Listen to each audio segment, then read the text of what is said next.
പരീക്ഷാ സമയത്ത് എന്തെങ്കിലും ചിട്ടിയെ പോലെ ആൻഡ്രോയിഡ് കുഞ്ഞപ്പനെ പോലെ ഒരു റോബോട്ടിനെ കിട്ടിയിരുന്നെങ്കിൽ എന്ത് സുഖമായിരുന്നേനെ അല്ലേ. ചിട്ടി സെക്കൻഡുകൾക്കുള്ളിൽ സർജറി ചെയ്യുമെന്നത് ഒരു സയൻസ് ഫിക്ഷൻ ആയിരുന്നു. എന്നാൽ ഇവിടെ സയൻസ് ഫിക്ഷൻ ഇല്ല, യാഥാർത്ഥ്യമാണ്. ഇന്ത്യക്ക് സ്വന്തമായൊരു റോബോട്ട് ഉണ്ട് ജീവൻ രക്ഷിക്കാൻ.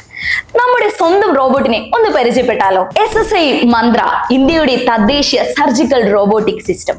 ഇത് ഭാരതത്തിൽ നിർമ്മിതമായ ആദ്യത്തെ modular multi arm surgical robotic സിസ്റ്റമാണ്.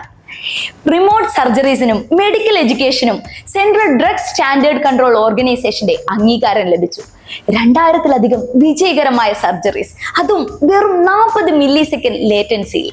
എടുത്തു പറയേണ്ടത്, 1 വയസ്സുള്ള കുഞ്ഞിലും SSI മന്ത്രം ഉപയോഗിച്ച് സർജറി വിജയകരമായി നടത്തി എന്നതാണ്. ഇന്ത്യയുടെ സ്വന്തം SSI മന്ത്രം ഉപയോഗിച്ച് 2 ഹൃദയ ടെലി സർജറീസ് വിജയകരമായി പൂർത്തിയാക്കി. ഇത് ലോകത്തിലെ ഏക ടെലി സർജറി അനുമതി നേടിയ റോബോട്ടിക് സംവിധാനമാണ്.